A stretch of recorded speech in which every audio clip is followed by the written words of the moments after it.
the only thing that changes parents is what also changes kids, which is actually letting them go before you're ready, because you're being told you have to, and it's a collective action, and then having the reward come afterwards, which is, look at my kid.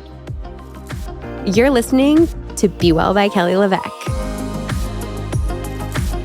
After Lenore Skenazy's newspaper column, Why I Let My 9-Year-Old Ride the Subway Alone, landed her on The Today Show, The Daily Show, Good Morning America, Dr. Phil, The View, Fox News, and NPR, you get the idea. She wrote the book Free Range Kids, which grew into the Free Range Kids movement. Now she is the president of Let Grow, the national nonprofit she co-founded with 3 others, including Jonathan Haidt, author of The Anxious Generation. Their mission, making it easy, normal, and legal to give kids back some old-fashioned independence. Lenore says our kids are smarter, safer, and stronger than our culture even gives them credit for. She has lectured everywhere, from Microsoft to DreamWorks, Harvard Medical School to the Bulgarian Happiness Festival. It is such a pleasure to welcome Lenore, the author of Free Range Kids and Let Grow, to the podcast. She has some good old-fashioned advice for us parents looking to give our kids some independence. My new amino acid supplements come in flavorless and lemon water, and they're flying off the shelves, and here's why. I have meticulously sourced these vegan fermented essential amino acids from Japan. I am so proud of this being made the Be Well way, with maximum quality and minimum ingredients.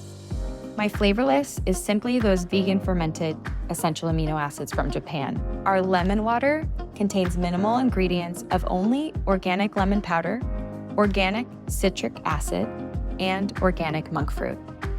No natural flavors, no artificial flavors, no artificial sweeteners, no emulsifiers, no additives. This is simply that nutrition targeted for your goals. If you want to give my Be Well protein or aminos a try, or restock it if you're already loving it, take advantage of my gift for podcast listeners. Code podcast10 is going to get you $10 off just for being a listener. Write it down and shop with me after you listen. This time of year can feel like a whirlwind. Travel, meetings, school events, sports, all the holiday planning. With so much going on, staying consistent with nutrition becomes, well, a challenge. And that's why I want to share something that has been a true game changer in my morning routine with AG1. AG1 is a daily health drink that combines your multivitamin, prebiotics, probiotics, superfoods, and antioxidants into one simple scoop. I take it every morning while I'm making coffee and getting the kids ready, and it becomes one of the easiest ways to support my health without adding extra steps to an already full morning. When life gets busy, AG1 helps fill the nutrient gaps, supports a healthy immune system, and keeps my gut happy thanks to the probiotics. I notice better energy, focus, and an overall sense of feeling steady, even on the days when the schedule is packed and meals aren't perfect. AG1 now comes in 4 flavors: original, citrus, tropical, and my new personal favorite, berry. And right now they're offering their best deal yet. When you go to drinkag1.com/bewell, you'll receive a welcome kit, a morning person hat, a bottle of vitamin D3K2, a flavor sampler, and a free trial of their new sleep supplement, AGZ. That's drinkag1.com/bewell for $126 in free gifts for new subscribers. Lenore Skenazy, the famous Free Range Kid author. Thank you so much for being here. Thank you, Kelly, the blood sugar maven. Right, hello, nice to be here. Oh, I'm so excited. I have to tell you, it's right. I'm not sure when this episode will drop, but we're right before Halloween.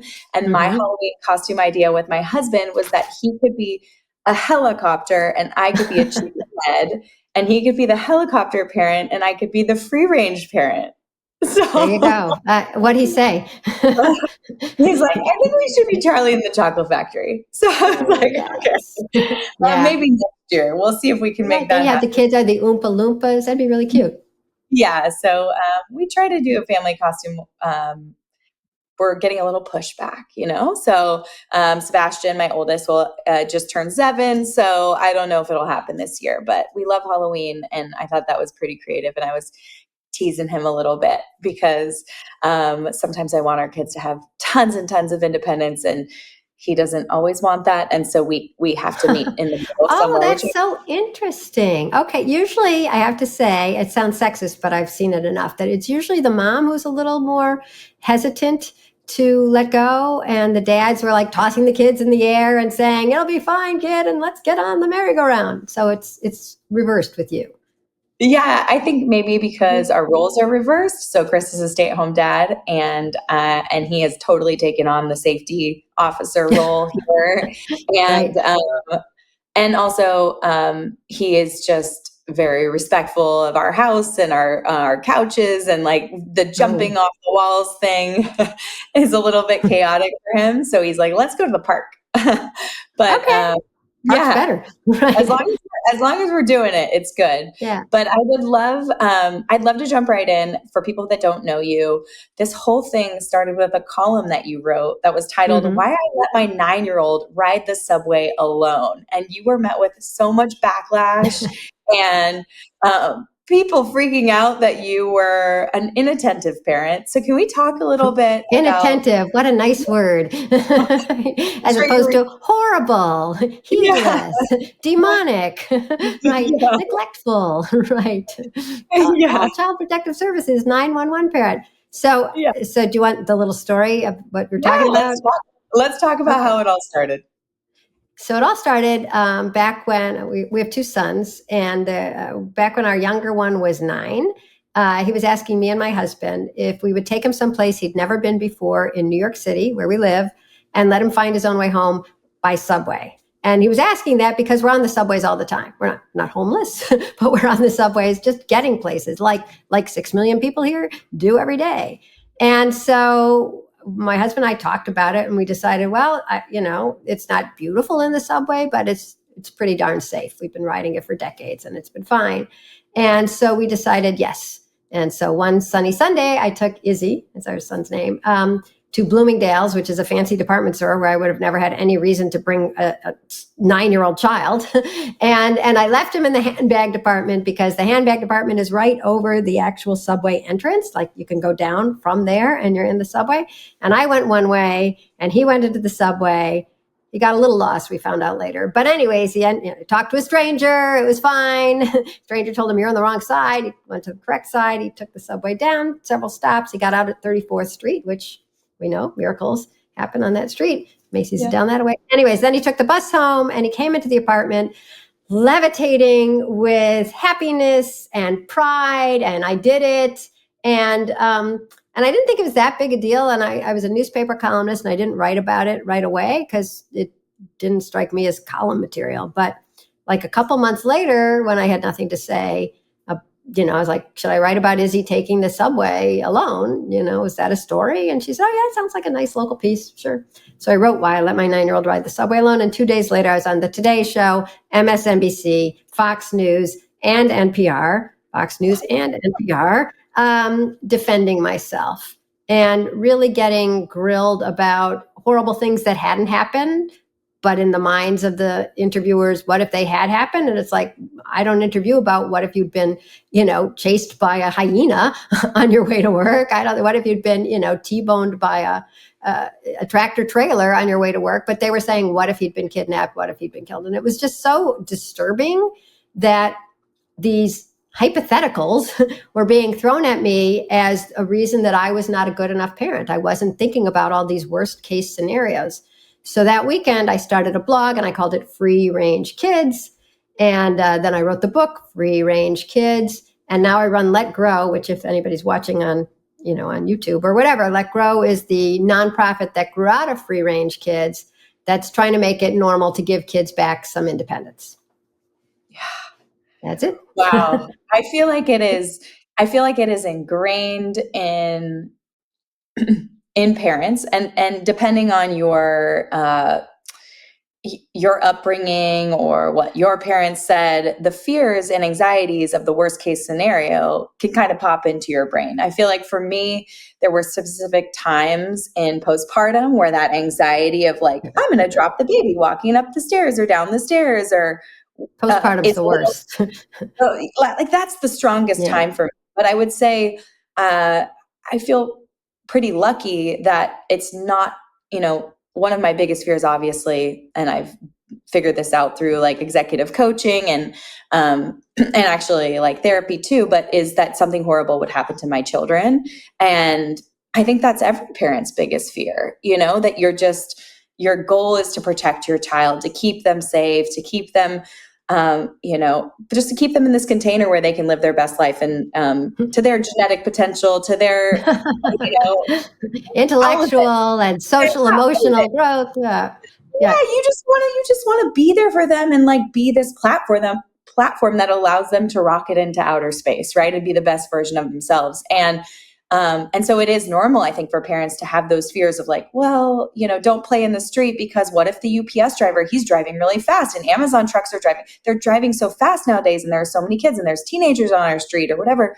And you have all these fears in your head, but then you don't let your kids ride their bikes in the street, So what do you, obviously you're pulled on these national television shows because people are thinking all the dark, scary thoughts that we think in our head.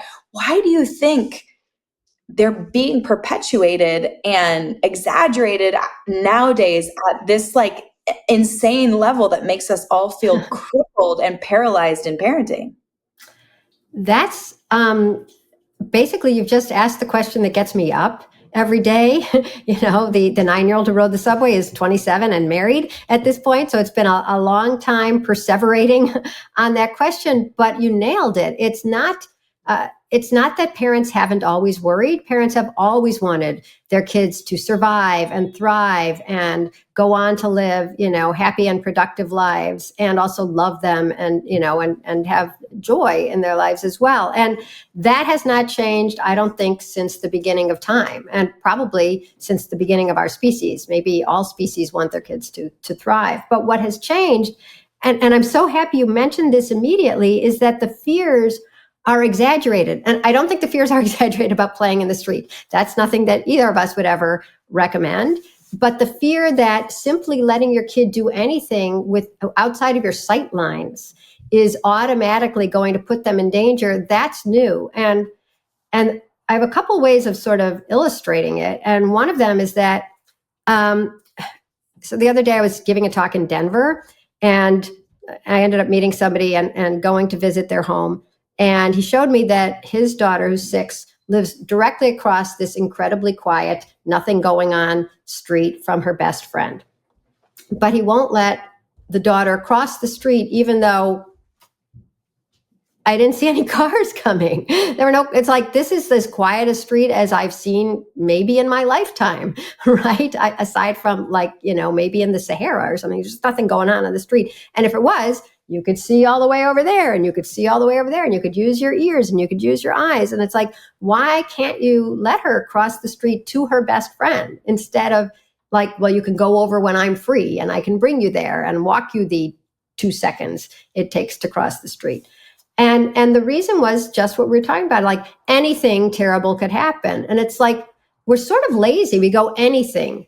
And that just fills in the blank for just amorphous fear. And it's like, well, if you're afraid of her being kidnapped, let's talk about that. There's the reality is that thank God is a very rare crime. If you're afraid of her getting hit by a car, have you taught her to look both ways?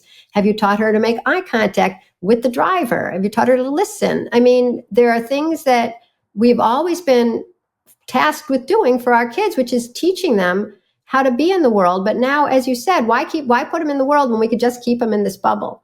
So what I told this guy, and what I'm going to tell you, is that, I'm old enough to remember a time in living memory at this point when we would let 6-year-olds routinely do something like that. There's a book somewhere on my shelf that was published in the 80s, and it was called Your 6-Year-Old Loving and Defiant. And you got a 6-year-old, and you got one coming up, a 7-year-old who just passed out of it.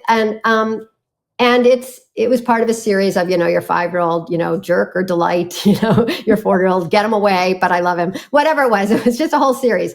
But the 6-year-old volume had a page of normal things. And I guess we'd call them today milestones.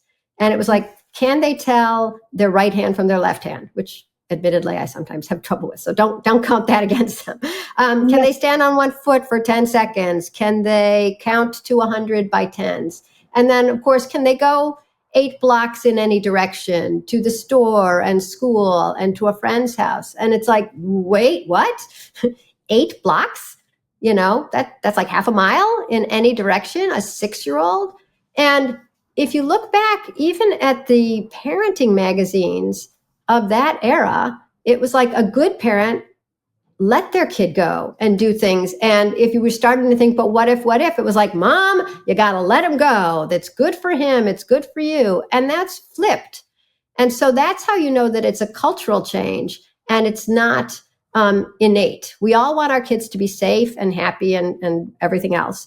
But we never thought until very recently that meant that we had to keep our eyes on them 24/7 or something terrible would happen and it's all our fault and we'll never forgive ourselves, which is where we go now.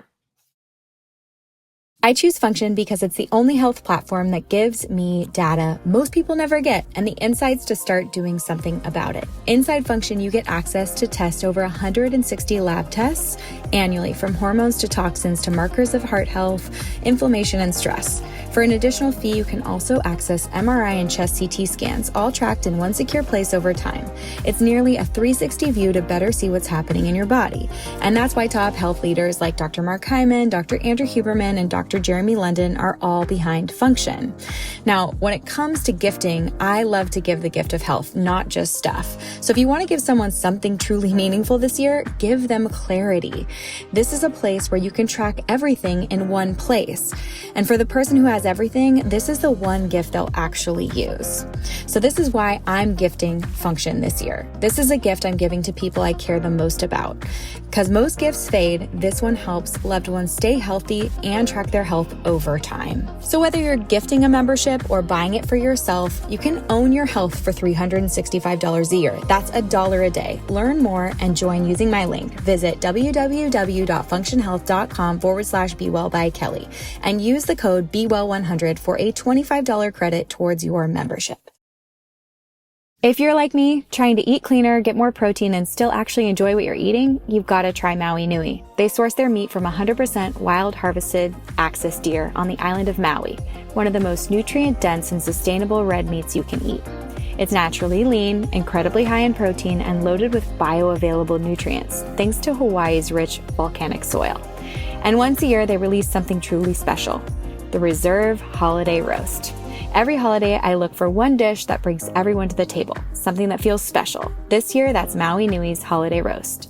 It's a 14-day aged center-cut venison roast made from wild harvested axis deer from Maui. Ethically field harvested at night under USDA inspection. No feedlots, no antibiotics, no hormones, just wild, clean, nutrient-dense meat. That 14-day aging process deepens the flavor and makes it incredibly tender.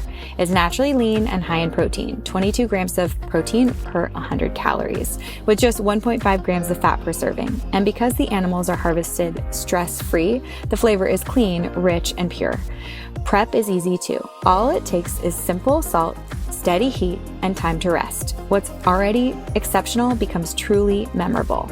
This offer is available now through Maui Nui Venison. Just go to mauinuivenison.com/Kelly to get your holiday roast. It ships frozen directly to your door nationwide. There are only 500 roasts available. Once they're gone until next year. That's mauinuivenison.com/Kelly to order the Reserve Holiday Roast before it sells out. And when you're asked how you heard about Maui Nui, make sure you mention the Be Well by Kelly podcast. It really helps support the show. Yeah. I think it's that ending point of like, I will never be able to live with myself. My whole life will be over. I won't be able to parent my other children. I will be a shell of myself. You go to this like really, really, really horrible, far place, but it's like, I'll rewind it back to the 80s. I was born in 1983. I'm 42 this year. I remember I have 2 younger sisters, and I believe I was like 9 or 10. I remember having a Schwinn banana seat. Yes. And riding that bike all the way to the Booze Brothers liquor store, which was Booze Brothers, a great name. Yeah. And getting myself like Swedish fish and riding home and whatever, my mom gave me like a couple bucks and I would go do that. And it would be great. But we've taken that away from our kids. And And from parents, right? Yeah. Yeah. But it's also one of those things where I'm in a neighborhood where it would probably take Sebastian, and I'm trying to think forward, like, what would it be like when he's 8, 9, or 10? Like when Mm-hmm. he's at that age, like to ride all the way to Trader Joe's from our house. Like, how far away is that? Like, which sidewalks would he take? Would I be comfortable with that? And I'm like, oh, I'm testing myself. Like, would I? Like, that feels such a big risk. People drive so fast. They're on their phones. There's all these things that we didn't have, that my mom didn't have to worry about people being distracted on their cell phones. Like, how do you talk a parent off the ledge and really get them back in the driver's seat of giving their kids that autonomy and independence that they deserve, that it will serve them so well in their adult life? Mm-hmm. Well, what I've found in these 17 years is that talking to parents doesn't do anything. I have to say, the only thing that I've seen that really changes parents, I mean, this starts thoughts and discussions, and that's all good. But the only thing that really flips the switch for a parent is seeing your kid do something on their own. I mean, when we talked just about, how great you felt going to get the Swedish fish, if you were your mom seeing you go get the Swedish fish, you would feel like, look at my kid. Oh my God, she's growing. She's blossoming. Oh, and by the way, could you go back to the store? And I forgot to get spaghetti for dinner. I mean, so as much as we're hardwired to worry, we are also hardwired to be raising kids who can be part of the world. And so when you see your kid do something without you, it's not like, well, I guess my job is over. I'm like, nobody now. It's like, I'm doing my job and my kid is doing their job, which is growing up. He had to deal with the barking dog on the way. He's always so scared of dogs, but because he was so excited to get to Trader Joe's, he went by that dog. I'm so proud of him. And he remembered to get the right change, and he forgot to get the change. Okay, let's go back. When you pay for something, they're supposed to give you some money back. I mean, anything that is reality ends up really rewiring your brain the way fantasizing generally about the worst case scenario can't, because it's always going to go in that circle and it's going to end up exactly where you said, which is, I could never forgive myself. I couldn't even parent my other kids. I couldn't get out of bed in the morning. I'd hate myself and everybody would hate me and I would deserve it. And what I feel terrible about is that that's what we've been trained to do. We've been trained to go on that very dark route in our brain. And I call it worst first thinking. Come up with the worst case scenario first. He'll be hit by a car, or somebody who's distracted, they're on their phone, he's kidnapped, and proceed as if it's likely to happen. And of course, once you think that that's likely to happen, who would let their kid do anything? You wouldn't. But we've been told to think that way about literally everything they do in their lives. And the one that's getting my goat this week was that I just wrote about, was that a mom of a 7-year-old lives 4 houses down from the bus stop in suburban Ann Arbor, okay? Like outside of Ann Arbor in Michigan. And last year, the school let him walk home, which is a 3.5-minute walk. And this year, they're enforcing a law or a rule that says no kid can get off the bus unless there's a parent there to walk them home. And she said, well, he did it last year, and he's passing 4 houses. It's the suburbs. He can do it. And the school said, no, he can't. And she said, yes, he can. No, he can't. Yes, he can. I'll sign a waiver, right? No, we can't. That's a danger we can't accept. And it's like, you can't rewrite a 3-minute walk in the suburbs that people move to be in safety and to raise their kids partially outside as a danger just because it happens to be on Earth where you cannot predict everything. Right. And if that's a danger, then so is coming into the house and walking up the stairs. What if he tripped? What if there's a stuffed animal?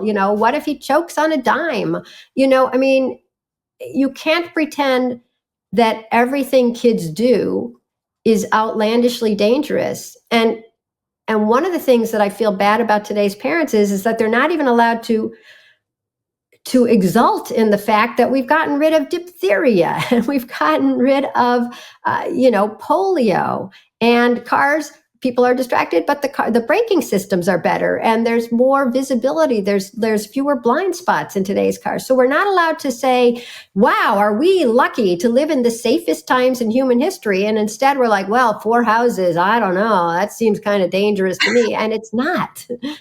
Yeah. Yeah, I feel like it's a community change that needs to happen, and I think that that's what you saw too, and what was the impetus of Let Grow. So, like, how have you started infiltrating groups of people and Right. speaking to groups in communities to get them all on board? Because I mean, we do see. I mean, I can tell you, as a mom of three boys, two in elementary school, one at home.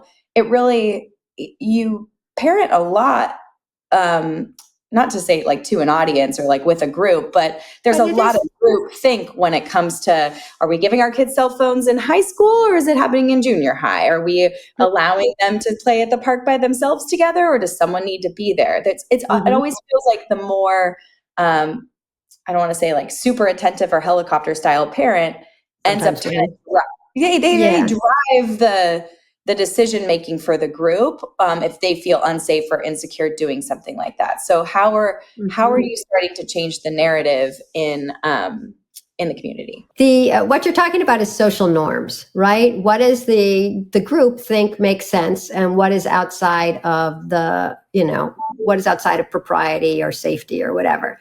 And so when we founded Let Grow, it was me and a guy who I would recommend for your podcast, Peter Gray, who you might Yeah. have heard of. He's fantastic, right? He's a psychology professor at Boston College, has written about the real importance of free play, not travel soccer, not t-ball, just kids trying to figure out what to do and, pulling up clumps of grass and saying, fine, okay, let's just do hula hoops, and we'll do hula hoops with baseballs, whatever it is. When they're negotiating and compromising with each other and figuring and arguing, all of that is how they become social creatures capable of, having relationships really and making friends. So it was me, Peter Gray, a guy named Daniel Schuckman, who used to be chairman of FIRE, which fights for free speech on campus. Mm-hmm. And then the very well known at this point, Jonathan Haidt. Everyone thinks he's Jonathan Haidt, who wrote The Anxious. Yeah, I think I probably said it that way. Everyone thinks it's wrong. I don't know. He always says, I'm tall and I'm not filled with hate. I'm John Haidt. But anyway, so Jonathan Haidt was worried about kids on campus. He teaches at college, NYU, being mistaking feeling uncomfortable for literally being unsafe. Oh, I don't like that speaker. Oh, this book is about something that's disturbing to me. It's like, okay, life is a little disturbing, and sometimes speakers are people you disagree with, and what you do is you read up, and then you go and you raise your hand when it's the Q&A section, and you say, here's what I've read, and I think that's the opposite. What do you have to say to that? As opposed to, I need a safe space, I need a trigger warning, I need a safe room. And so when Jonathan was talking to Daniel about this, and they were saying, trying to make kids breathe easy and be more curious and resilient at 18, 19, and 20 is a late stage intervention. Why don't we try to raise kids who are more resilient and resourceful starting at a younger age? And John said, well, I read Free Range Kids and I love Lenore and we're raising our kids free range. Let's start something with her. So they came to me and I said, look, we're all basically thought leaders, and that's not getting us where we need to be. So from now on, forget the thoughts, we need action. And so, as John keeps saying, a collective problem, you're thinking about phones now, needs a collective solution. You can't be the only person who says no phones, no social media, and nor can you be the only person who says, I'm going to let my kid walk home from the bus stop if everyone thinks that's crazy and you're a nut and they keep reminding you that you're going to regret it when. And Right. So Let Grow came up with 2 free programs that we recommend for schools, because if a school is doing these, then you have a bunch of parents. Well, I'll just tell you what they are, but it's a collective solution to this collective problem. The first collective problem being, I don't know when I can let my kid go to the store, Trader Joe's, get the fish, whatever. And is it crazy to start at 7? Is it crazy to wait till 17? And so the program for schools, free, is called the Let Grow Experience. I don't know how much of me is seen, but I'm putting this in quotes. And it's a simple assignment that the teachers or even the school counselor, whoever it is, gives the students once a month that says, go home and do something new on your own with your parents' permission, but without your parents. And I was just talking to my executive director before you got on. And as we both cackled to each other quietly, it's like, it's really homework for the parents. The kids think, oh, I have to do something on my own. It's like, what does that entail? Oh, parents not helping you, parents sitting home instead of trailing you or driving you or watching you. And And we give a giant list of things that the kids can do, and it all depends on their age and their interests and where you live. And the giant list is just a portion of what you will come up with. I wouldn't have thought of Swedish fish. I don't live near a Trader Joe's. I'm like the one person in America who doesn't live near a Trader Joe's.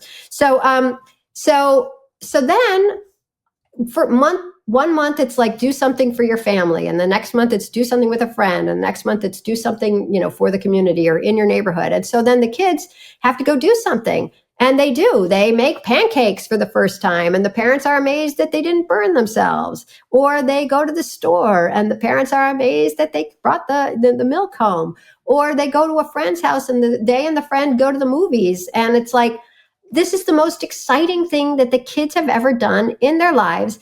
And it's exciting for the parents too, because they always write like, I had no idea she was so capable. She came home a foot taller. And the one I got 2 weeks ago, and I think it was somebody just writing on Twitter. That's like my guilty pleasure. I'm still on Twitter. But anyway, somebody wrote on Twitter that for her kids, she has 2 sons. Hey, for their Let Grow experience, they went to the park had for some reason a giant pile of dirt. I don't know, maybe they were doing construction or something. And she said they went with some friends and they played outside for 5 hours. Wow. Yeah. And she said they came home and they told her it was the greatest day of their lives. It's so cute. It's so cute, but think about what happened. They had all this freedom, first of all. They had this gift of time that we barely give them because we got to get to Kumon and we got to get to homework and you got to get to soccer and you got to get to bed. And nobody tells you how to play I don't know how to play on a pile of dirt. Do you pretend it's a mountain? Do you pretend it's America? I mean, what do you do? Are you storming the other side? Are you trying to kill the other kids? I don't know what you do. I would never play on a pile of dirt. But for boys, it was a dream come true. So they're coming up with stuff to do. I'm sure they're arguing. I'm sure they're filthy. And the next day, they did it again because it was like Disneyland and Christmas and the 4th of July wrapped up into one, because it was all their neurons are firing, right? It's play, it's friendship, it's excitement, it's confusion, it's making things happen. And then what did the mom get? By the end of the weekend, she'd had 10 hours without the kids at home. Nobody gets that. That's like you hire, a nanny, and maybe you get 10 hours on the weekend. So the only thing that changes parents is what also changes kids, which is actually letting them go before you're ready, because you're being told you have to, and it's a collective action. And then having the reward come afterwards, which is, look at my kid. I have been a longtime fan of Costarina, a Mediterranean wellness brand devoted to fresh, simple, high-quality ingredients you can trust. Their products aren't just delicious, they're genuinely good for you, made with 3 or fewer easy-to-pronounce ingredients. I always keep my kitchen stocked with their award-winning extra virgin olive oil. It's bold, peppery, and tastes exactly how real olive oil should. I also love their organic snacking olives, their aged balsamic, and their bright crushed fruit vinegars, which is great as a mocktail and for balancing blood sugar before a big meal. But here's the best part. Costarina makes the perfect gift. It's truly my go-to for holidays and hostess gifts, you name it. Bring a bottle of olive oil from Costarina instead of a bottle of wine to a friend's dinner. And this year, they've made gifting even easier with 5 stunning holiday gift sets beautifully packaged in Mediterranean-inspired boxes. No wrapping required. My personal favorite is the extra virgin duo gift set. And trust me, these will sell out fast. So stock up for yourself, grab a few of your favorite gifts at costarina.com/bewell, or use my code Kelly for 15% off your first order. Again, that's costarina.com/bewell, and go straight to their website and use the code Kelly at checkout. It's amazing to look back on my childhood, and then I told you about writing to the Booz Brothers for Swedish Fish, but I do remember I lived across the street in the neighborhood I grew up in from an elementary school that had a bunch of pine trees on it, and the pine needles would dry out and they'd fall to the ground. And then I remember taking cardboard boxes or even our old sleds, and with my little sisters walking over there going to the top of the hill and sliding down and like sliding off of the like dirt onto black asphalt and hitting it like so hard.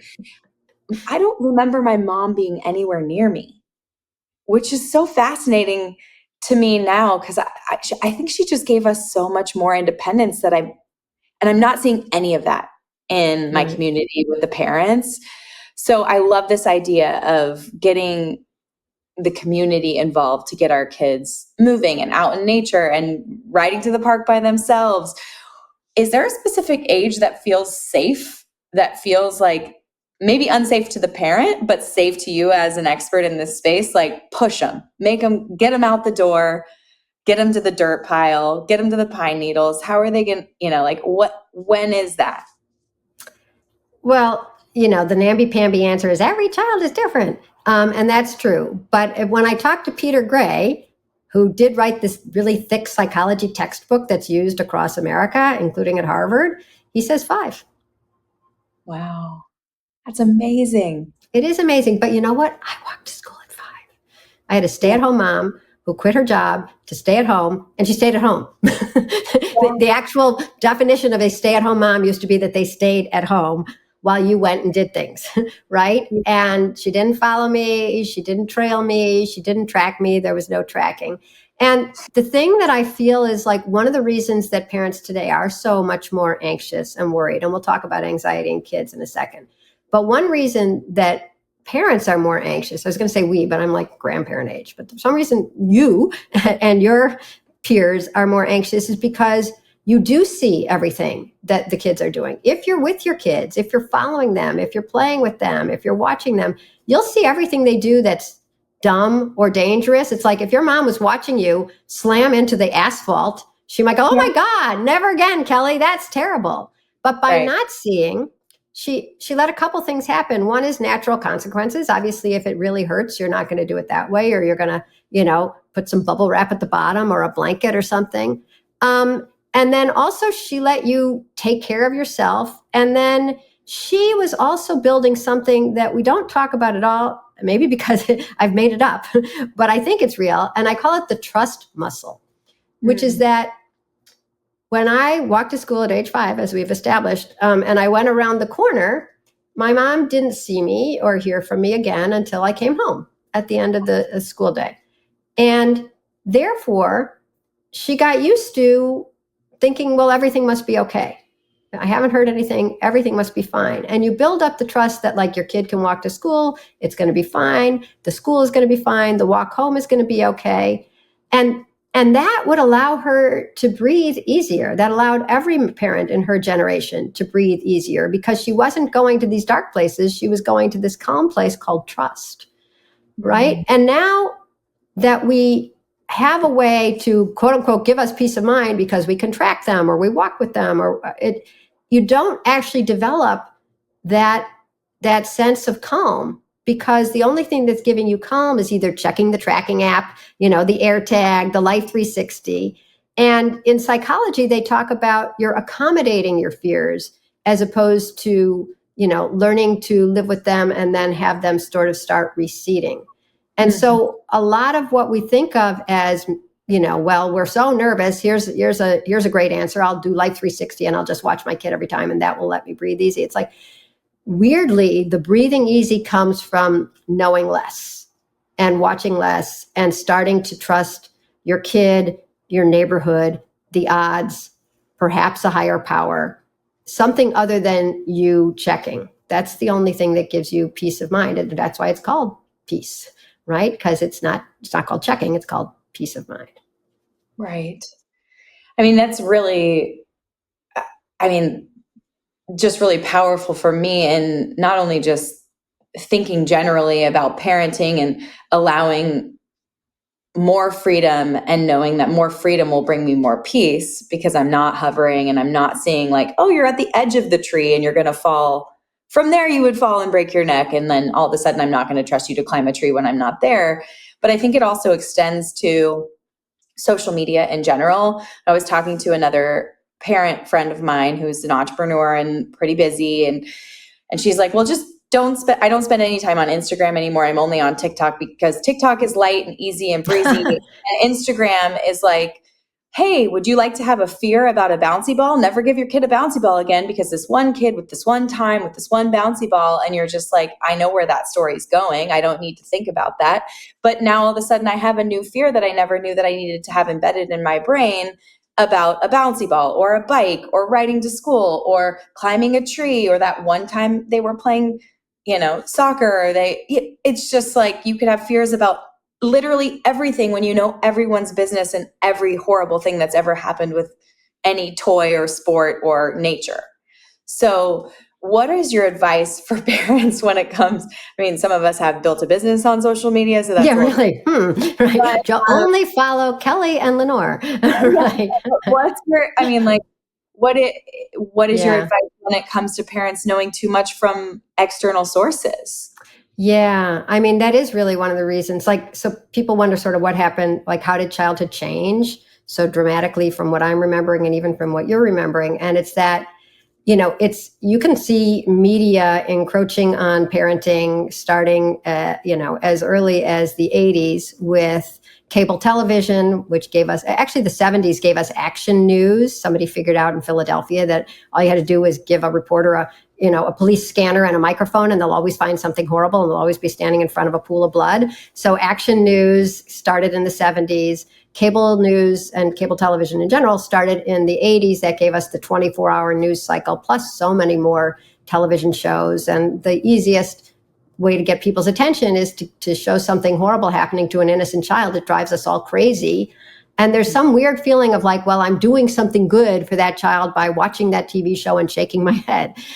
You're not, but it is, it's building up inside you. And then came the milk carton kids, and these kids' pictures were on the milk cartons that said, have you seen me, or missing?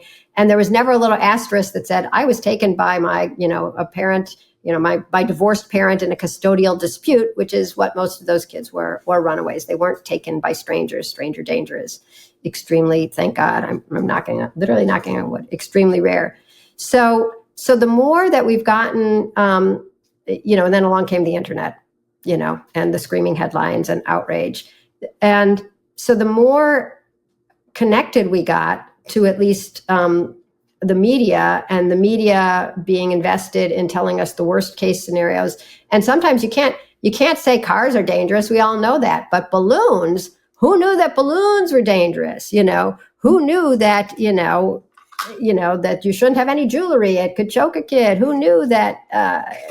My favorite one is Parents Magazine had the 10 hidden dangers in your home. And the number one was the laundry hamper. Oh, yes, those lethal laundry hampers that we should be worried about and throwing out the window. Careful not to hit anyone when it falls. The laundry hamper, they were only talking about a specific kind, which is made out of wire, that's sort of tense wire, and there's fabric stretched around it.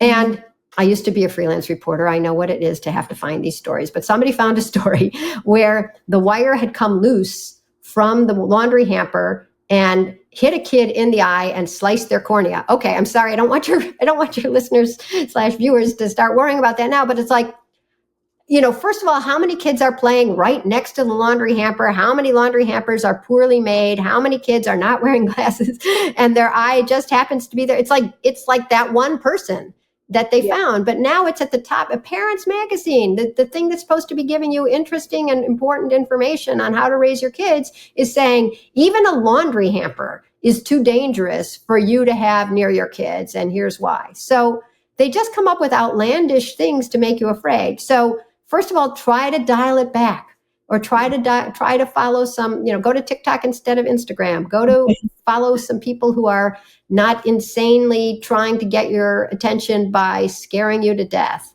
And then what I said earlier holds true, which is that reality is the only thing that takes the fear down from the worst case scenario. I had my kid play all day with a laundry hamper, and her vision is just fine. I mean, right? We haven't had to go to the ophthalmologist yet. I mean, you just have to see that reality is so much better than the worst things that you will see on Instagram trying to, get you to press like. and shake in your shoes. Right. I feel like this should just be natural parenting, giving your child freedom and feeling like comfortable doing that. How do you, I love Let Grow. I love these initiatives. I think it's, your entire book and the movement itself is so important, especially as we continue to helicopter our parents and try to snowplow their life and keep them safe in a little container bubble. How can we keep the cadence of getting them outside and having this free range life? Like, what are some like everyday practices that you like and strategies that you like that our audience should be doing every day? Okay, excellent. So first of all, I forgot to tell you the other free thing for schools, because that bleeds is the wrong word, into everyday life.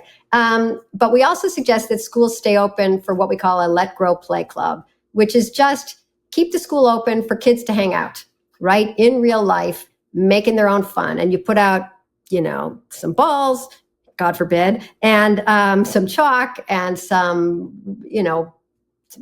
jump ropes and cardboard boxes and old suitcases, and they will figure out what to do. And actually, I once read two interesting things about those are called loose parts.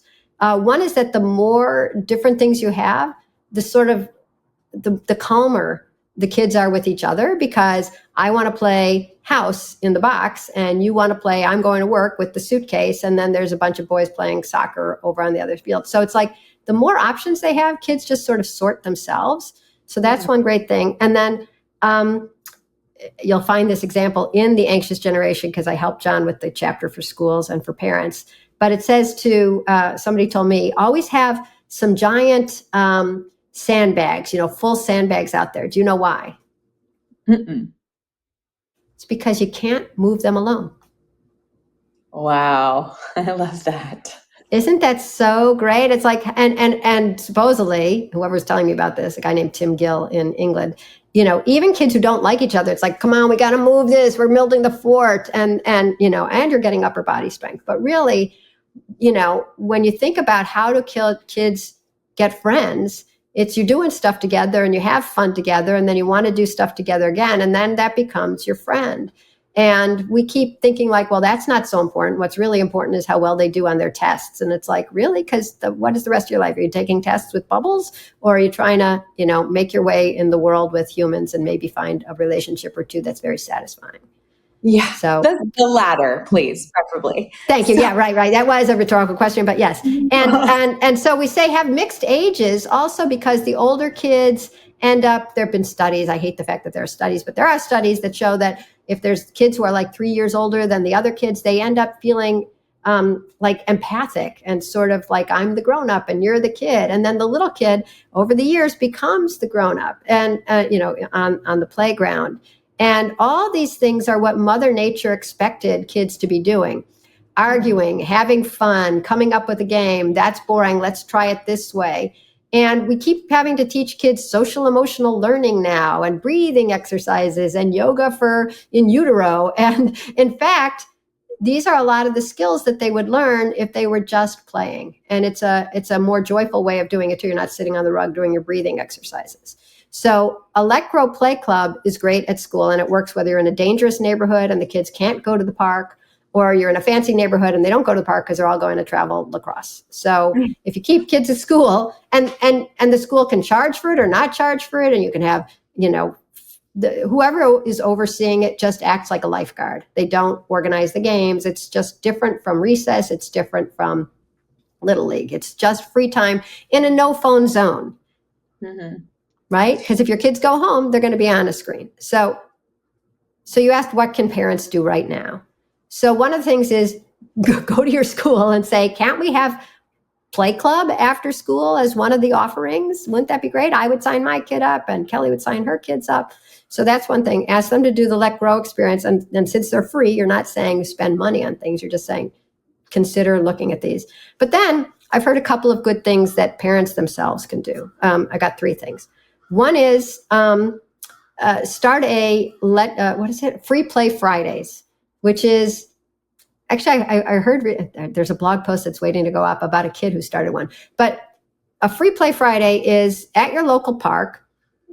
let everybody know that like you're going to let your kids play there on Friday, and maybe they want to do the same too. And this one kid who was bored over the summer and started one, he made postcards, and he put a postcard in 60 different people's mailboxes in his neighborhood. And he said he didn't know who was going to show up. And in fact, 20 kids came.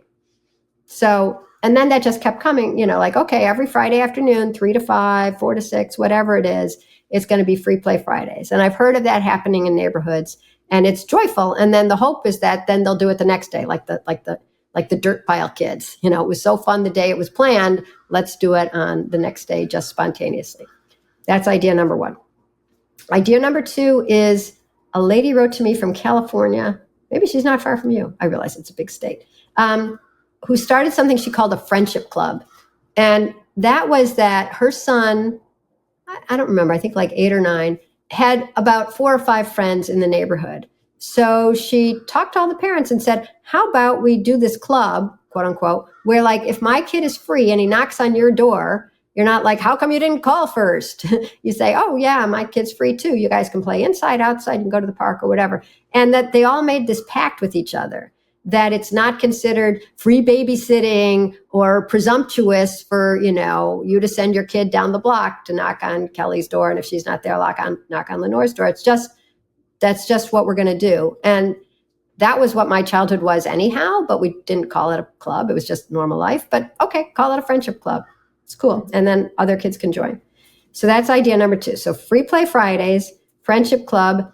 And then at Let Grow, because I just did my TED Talk, we were thinking, oh my God, what if people all want to know what they should do on their own? And so we came up with a free thing called 4 Weeks to a Let Grow Kid. And it's just this, it's like a diet plan or something, but it's really easy and it's very fun. And the first week, it's like all these different things that your kids could do to start doing stuff for themselves that maybe you do for them.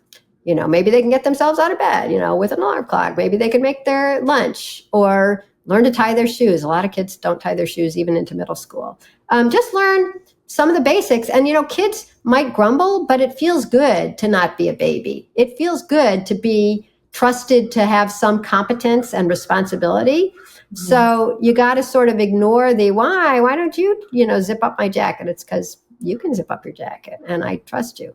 And I have to pause for a second and tell you this cool study that was done by Yale, which was they set up shop at some children's museum in Philadelphia, and they were looking for 5-year-olds. And so when families came through, they'd be assigned to A, B, A, B, A, B. And both these groups of parents and kids were told that we have a special exhibit today, and it'd be really, and we want you to dress up. We want the kids to dress up in hockey gear, because they wanted it to be something that was kind of interesting, but that the kids hadn't done yet, that was doable, but a little bit hard. And they told Group A, this will help you, your kids get into the spirit of the exhibit. And they told Group B, you know what, every time your kid is struggling to do one of those toggles or to get the pads on, that's a learning experience. Believe it or not, they're learning when they're trying to get these things on and it's too tight or whatever. And then they counted how many times the parents helped, or I would say interfered. And it was half as much when the parents understood that this was a learning experience. They just had to know that kids doing things on their own, it's not just for your convenience or your inconvenience because it's slower. It's actually learning. Their brains are getting wired by doing things as opposed to having things done for them. So week 1 of the 4 weeks to a Let Grow Kid is have them do stuff for themselves that you've been doing for them. Week 2 is, get around the neighborhood. Week 3 is interact more with, people or, others. And my favorite, there's just a bunch of different things you can do, but my favorite one on that list is have your kid orders French fries from a real person. I know you're probably anti-French fry, but the point is it's very motivating. Fair share of French fries. There you go. So then they have to talk to somebody and say, can I please have this? And thank you. And here's my money and here, or the credit card or whatever it is. So Apple Pay. So, and then the 4th week, I always forget what it is, but it's also something great. And by the end of 4 weeks, just by doing these easy things, make your lunch, order French fries, ask somebody what time it is. You get to step back and go, wow, wow, look how much they're doing. Look how much they've grown. Look how proud I am. And back to that, I feel better. I feel better. Not only am I not, tying everybody's shoes all the time and zipping up every zipper, but I feel more relaxed because I see how much my kid can do. It's a great feeling. And so those are the three things: Replay Friday, Friendship Club, Let Grow 4-week thing. 4 weeks to free range kid. 4 weeks to a Let Grow kid, because everybody keeps going to free range. It's over at Let Grow. Everything's at Let Grow, LETGROW.org. We'll put all these links in the show notes so that people can follow up. But I want to bring this full circle because we touched on it for a hot second and then we didn't go back to it. And that's anxiety in kids. Oh, yeah. And I'd love to get your expert opinion on how these strategies support a kid to move through that emotion. Thank you. I completely forgot, and I'm really glad we're back in that. So 2 things I will say about childhood anxiety. One is that we all know it's going up. And Peter Gray, already mentioned, psychologist, did a study, and he found that it's not just since COVID and it's not just since phones. It's over the decades as kids have gone from, of course, your 6-year-old can walk 8 blocks, as their independence has been going down, their anxiety and depression have been going up. And he says that that's linked to something called the internal locus of control. When you have it's linked to the locus of control. Who controls you? If it's internal, if you feel you can handle things, and if there's a problem, you'll figure out how to solve it. And, if you feel down, you can get up again. That's an internal locus of control. And that feels very empowering. An external locus of control is when somebody else is determining everything for you. And of course, a lot of kids' days are determined by adults. They're in school and often they're in organized activities, and then they're assisted. And so basically they're passive, and somebody else, an external force, is generally deciding how they do what they do all day long. And when you have an external locus of control, you feel more depressed, you're anxious because you don't have any idea how much you're capable of. You only know that somebody else thinks that you're not capable and that you better do this thing. And then, or they think that you're capable, but they're making you do something. And then you can also feel a little victimized. And so it's a bad feeling. So taking that information, another psychology professor named Camilo Ortiz, he's at Long Island University, was interested in Let Grow and what Peter was doing, and in the Let Grow experience, the homework assignment, go home and do something new on your own without your parents. So what he decided to do, he also has a clinical practice, and he recruited 4 families who were willing to pilot study independence as therapy for kids with a diagnosis of anxiety. And what he did with these families, they were age 9, the kids were 9 to 13, was that week 1, he would just meet with mom and dad. I'm like, okay, tell me about your kid. Well, he's 9. What's the problem? Well, he won't go upstairs or downstairs in our home without one of us with him. Or she's 10 and she's afraid to not, she won't sleep in her own bed. She's too scared. And he found out about these different kids, and the anxiety was not just mild. It was, enough to be diagnosable with like palpitations and school refusal. Then the second week, he met with the parents and the kid. And normally in cognitive behavioral therapy, which he would normally do, he'd say, like, I hear you're afraid to go upstairs without your mom or dad. How about tonight? You go up for 5 minutes. I'll give you a watch. You'll time it. We'll see how it goes. Mm-hmm. No, he didn't bring up the deficit at all. He said, you're here. Your parents know that you're ready to do more. You're 10 or you're 9. What do you want to do that you haven't done yet on your own? And I don't even understand why, but it turned out even the anxious kids had things that they wanted to try. Like the 9-year-old wanted to walk home from school by himself. He wanted to take the Long Island Railroad. You got to love him, just like mine. The girl wanted to sell bracelets at school, homemade bracelets at school. Somebody wanted to play chess with the crazy guys in the park. Whatever. They all had different things they wanted to do. And what they had to do was come up with one thing that they would do each day of the week. And then after each week, he would check in with them. And like the boy, and just tell you his story, when the day he wanted to walk home from school, his mom was so anxious. They have one kid. two parents, both of them very nervous. She couldn't go to work that day. She was too crazed. She was just too worried. So she took the day off work, and sure enough, he walks home and it's no big deal. And she feels happy and he feels happy. And the next day he could walk home without her taking the day off of work. And then he took the Long Island Railroad and did all these things. And of course, he ended up walking upstairs and downstairs without needing them. But the best thing was he was about to start middle school. This was at the end of the end of the school year. So then there's the whole summer. He's doing more on his own, and then starts the school year. And because we're living in this culture that is making us think that our kids can't handle anything, and it's all too overwhelming, and it's all too difficult, and our kids are too fragile, and if we loved them, we would be with them every single second. The school sends home a letter: "Dear parents, your kids are starting middle school, and of course it will be so overwhelming. They're going to go to a new building. They will have to find their locker. They will be meeting new friends. And so you'll probably want to come with them. And of course, we welcome you to walk them around that whole day like they're little babies, and you're their Sherpa because that's what they need." They didn't say it that way, but obviously all parents are welcome. That's how you interpret it, though. That's how I interpret it. And then the kids look, the 9-year-old, now he's 10, I guess, looks at it and goes, "You know what? I got this. I can go to school without you at this new school. I'm going to be fine." And he went to school, and sure enough, somehow he magically found his room and new friends and his locker and the combination. And he came home and he told his parents, "You know what? I was like one of the only kids there without my parents." So wow. It's this theme. It's this theme of like everything is so scary and overwhelming, and they like can't handle it, and you have to be there and hold their hand and like, please make sure they're getting this done, and like there's too many things for them to remember. And so we're too heavy. We're indoctrinated with like really snowplowing every uncomfort out of their lives and making sure there's a clear, easy path for them to success. And the whole way we're creating this anxiety, and we haven't even flexed our trust muscle or our security muscle that it would be okay for them to do anything on their own. It's so backwards. Oh my goodness.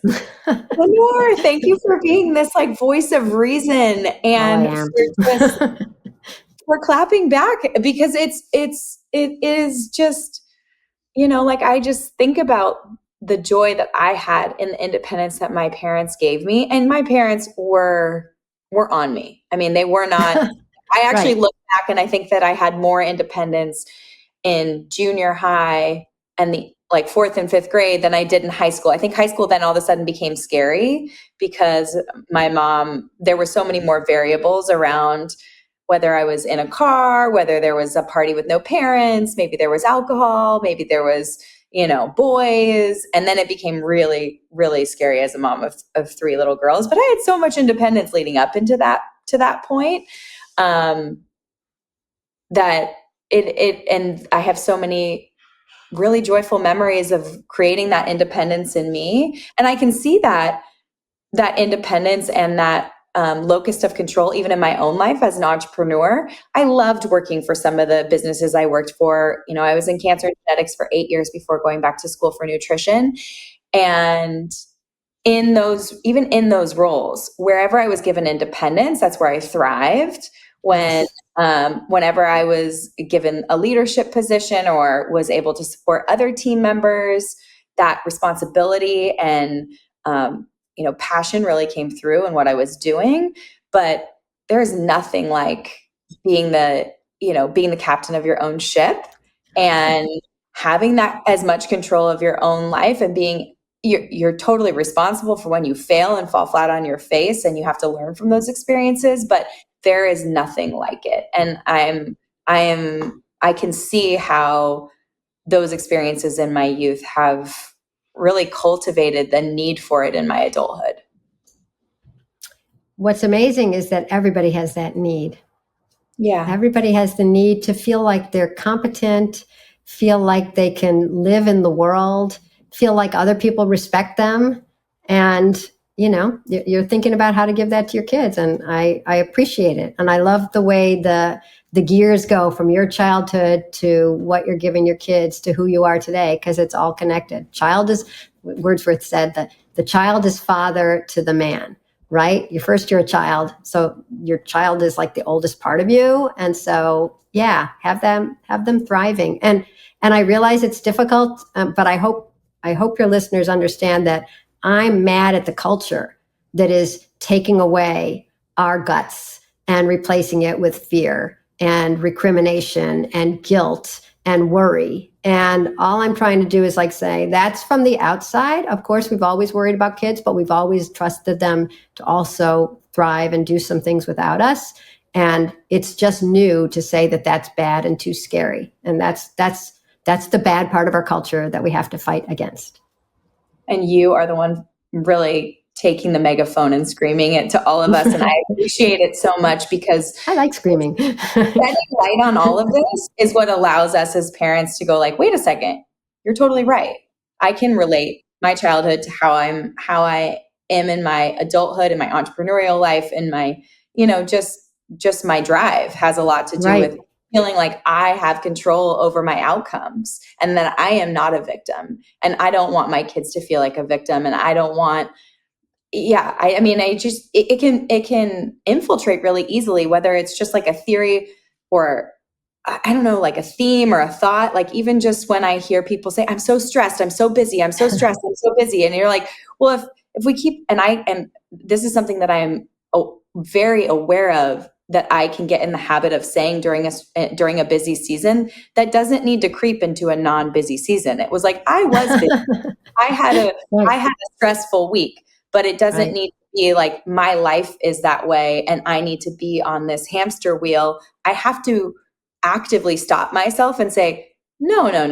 I have the control over my life. I can change my schedule. I can have better boundaries. I can say no to things. And if I don't do that, then I will continue to perpetuate this lie and then live in that state. But it doesn't have to be that way. And you're doing that with our kids and their independence and their confidence. And I'm so, so grateful for that, because I can just imagine where Sebastian, Tashin, and Julian will be if given the independence and the freedom to run free and be free range kids. And I couldn't thank you enough. So thank you for all the work that you do, for putting these programs together, for giving us the lists of ways when we don't feel creative enough to say like, here's $5, go into Trader Joe's, get me like the onion and the garlic head that I need. Thank you so much. Oh, no, thank you. Thank you for getting it and for leading the discussion and for remembering to talk about anxiety, which I almost forgot, and for being out there and having this strong internal locus of control that we can all have. Yeah. Thank you so much, Lenore. I really, really appreciate it. I'll put everything in the show notes. Where can people follow along? Where can they get the book? Where can they follow Let Grow? And I will have downloads and links. Yeah. No, it's pretty obvious. You can go to Let Grow, letgrow.org. If you click on the parents thing, you'll find the 4 weeks to a Let Grow kid. You'll find some other stuff. There's a little, I don't have it here. There's a little card you can download that your kids can carry that says, I'm not lost or neglected. My parents know I'm out here. If you don't believe me, call them. And, you put your phone number there. And then there's all the stuff for schools, the Let Grow experience and the Let Grow play club. And then, there's so much stuff. It's like, it's overwhelming. So there's that. And then Free Range Kids is just a book. You can find it wherever you would buy a book. Right? I think you can figure that out. And where can people follow you personally? Oh, so let's see. Let Grow has it has Instagram. There's a Let Grow Twitter feed. I can't let go of my Twitter feed from Free Range Kids. So I'm over there just off topic often enough, just other things that upset me or elate me. So, look for Let Grow and also to a certain extent, Free Range Kids. Amazing. Thank you so much for your time. I'm so glad we were able to connect, and I'm really grateful for all that you're doing. Thank you for tuning in to this episode of the Be Well by Kelly LeVeque podcast. If you enjoyed the show, please consider leaving a review in your favorite podcast app and subscribing on Apple Podcasts, Spotify, or YouTube.